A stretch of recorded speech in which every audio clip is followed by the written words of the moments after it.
তিনি একজন নারী, যিনি দেশকে ভালোবেসে সবসময় মানুষের পাশে থেকেছেন, স্বামীর দেশপ্রেমের সঙ্গী হয়েছেন।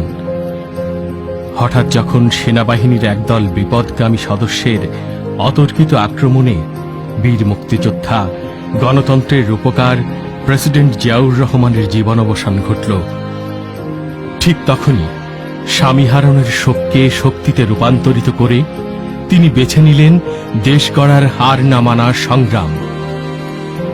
যখন গণতন্ত্রকে হত্যা করে দিনের পর দিন স্বৈরাচারী শক্তি লাল সবুজের পতাকাকে খামচে ধরেছে, ঠিক তখনই আলোর মিছিল নিয়ে হিমালয়ের দৃঢ়তায় তিনি সবার সামনে।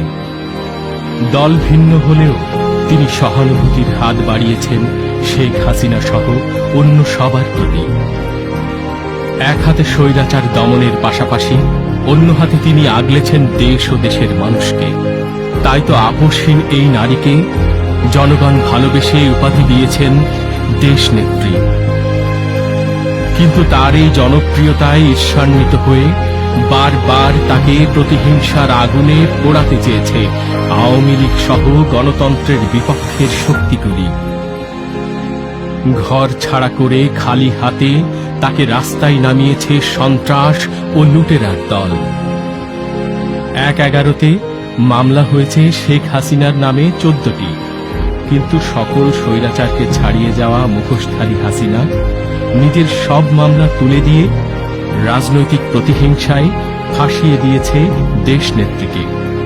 কোনো প্রমাণ না মেলার পরও শুধুমাত্র অবৈধ ক্ষমতার জোরে গণতন্ত্রের বার্তাবাহক বেগম খালেদা জিয়াকে করেছেন জেলবন্দী। তাই তার পাশে দাঁড়িয়ে মোক্ষম জবাব দেবার সময় এখন। স্বৈরাচারে রুখে দিন, ধানের শীষে ভোট দিন।